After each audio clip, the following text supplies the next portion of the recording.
I'm Lesley Weatherson, and I'm a qualified lip speaker supporting deaf and deafblind people.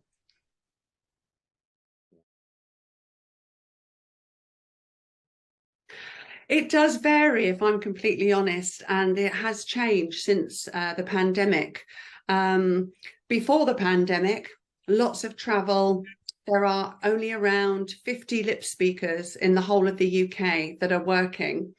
And if you imagine, we could be supporting potentially up to 10 million people plus, if you look at the statistics. So we have to do an awful lot of travelling around the UK to make sure that the deepest pockets of Kent and Cornwall and wherever else are covered. However, when we had the first lockdown and we scrambled to change our delivery online, it soon became apparent that it was somehow easier in many ways for both deaf people and for lip speakers because of etiquette of raising hands on Zoom and only one person speaking at a time. And it really did change the way we deliver services. And of course, without the extensive travel taking place, we are able to support more people that need our services, more lip readers. And a typical day can be anything from, well, I'll give you an example of this week. I've been to Taunton to lip speak for a client taking part in the recent strikes, the union strikes for teachers. I've been to London to work in the Foreign, Commonwealth and Development Office. And this morning I've been at a beauty parlour supporting a lady having her nails done, hair done, so the variation is huge. And after we finish this call, I've got another 1 hour meeting online. So there is a huge variation these days, but it doesn't just stop when the booking stops, of course, because we have to do CPD, continual professional development, and also to make sure we're prepared for each booking. There's often lots of jargon to read, lots of text to read, pictures, diagrams, statistics, because when you're lip speaking, it's very easy sometimes to mishear 50 and 15, so 50 and 15, and that can be a huge difference to the message that's coming across. So by looking through the prep beforehand, we can make sure that we are well prepared to deliver that lip speaking service. And the day can range from 6 a.m. sometime, well, Tuesday was 6 a.m. till 8 p.m. It did involve cake at the end of it, of course, so it wasn't all bad news, but it can be very long days. And then today I probably have a glass of wine by about 4 o'clock. So, you have to take the rough with the smooth.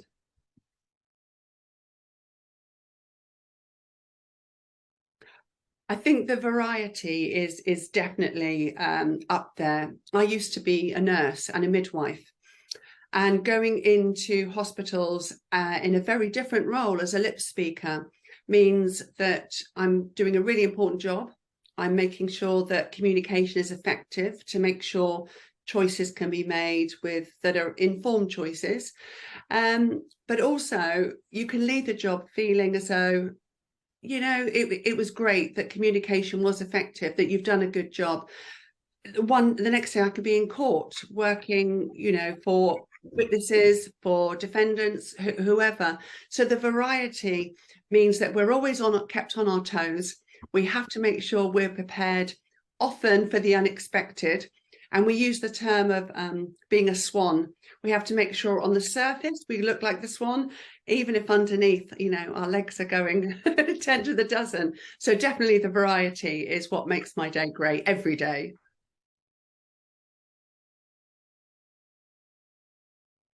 Well, that goes back to when I was a midwife. I had a deaf lady come into my care who was profoundly deaf, and she was a sign language user, and I couldn't communicate with her. Now, we may do by, touching and miming and everything else. And she said to me that she found me very easy to lip read, despite the fact that her first language was sign language. And she said, why don't you think about working with deaf people? So I went off to learn some sign language, and the tutor said to me, you've got a really clear lip pattern. You should think about working as a lip speaker. And I think they were guiding me away gently from sign language just to stay on the road for lip speaking. But in fact, now I am a qualified interpreter as well for deaf people, so I can work with sign language users as well.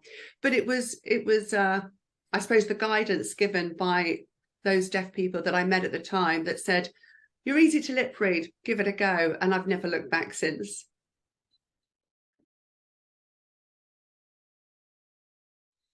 Yeah, so there are that you need a bit of life experience first, I think, number one, and certainly some deaf awareness, because there's no point going into a profession if you really don't know what that's going to entail. So do your homework first.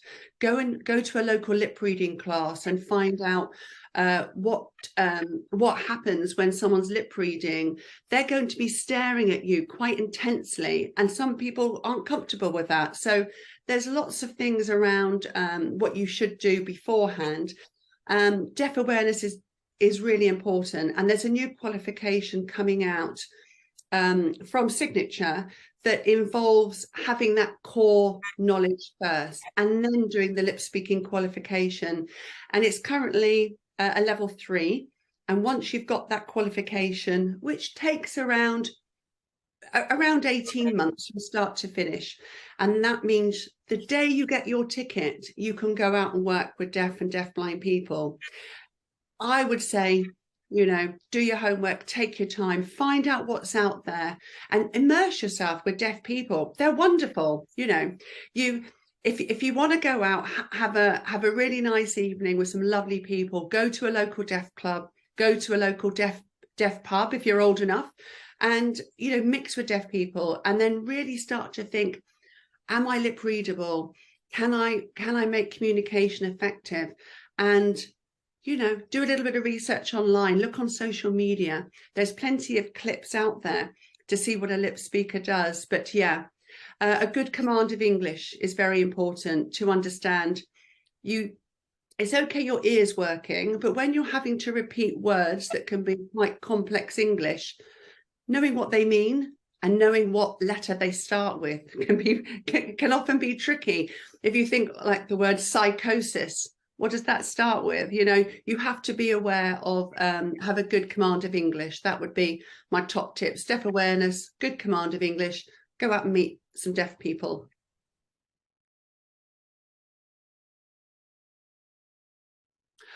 I suppose the best one, which includes the funniest one, or the most awkward one, maybe all three. I was invited to Buckingham Palace to the garden party, where I was not introduced, but very close by Her Majesty Queen Elizabeth II and Prince Philip. And I was standing in a row with the American ambassador, and I noticed that his collar was up as Her Majesty was coming over. Now, I had no idea it was the American ambassador, so I just, in my usual shy way, said, "Excuse me, sir, could I just pop your collar down?" And I was sort of dressing his collar, and he said, "Why, thank you, ma'am." And I said, "Oh, that's not a local accent. What are you doing here?" And he said, "Oh, I'm the ambassador from America." And I was sort of quite taken back that I'd patted down his collar, but just in time for the royal party to go past. So we were gifted with afternoon tea and a lovely marquee in a bit of a private area. So yeah, it was very memorable, and a day that I hold in deep respect as well as very fondly. Yeah.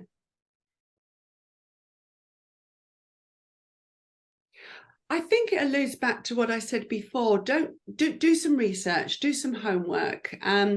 If you Google lip speaking, there's going to be an awful lot of information online. If you look at the Association of Lip Speakers or the Association of Lip Speakers with Additional Sign, because some of us can do a little bit of both if that's required by the deaf person. The Lip Speaking with Sign website has 3 videos. So you can see a sign language interpreter, a lip speaker, and a lip speaking with sign. And you can sort of think, which pathway do I want to go? And some people, of course, are already working with deaf people and they know that's what they want to do. Well, that's great. Go along and do the qualification or get an assessment to see whether you do have a clear lip pattern. But make sure that you do well in your chosen qualifications. Make sure your English is good. Keep up to date with current affairs. If they slip in the name of the new foreign minister or the name of the Chancellor of the Exchequer, for example, who's the Pope now, you know, it's all these things around the world that if you haven't heard that name, it's going to trip you up. If you're well read, well versed, and do a little bit of homework every day, it will keep you on a really good stead to be a really good lip speaker.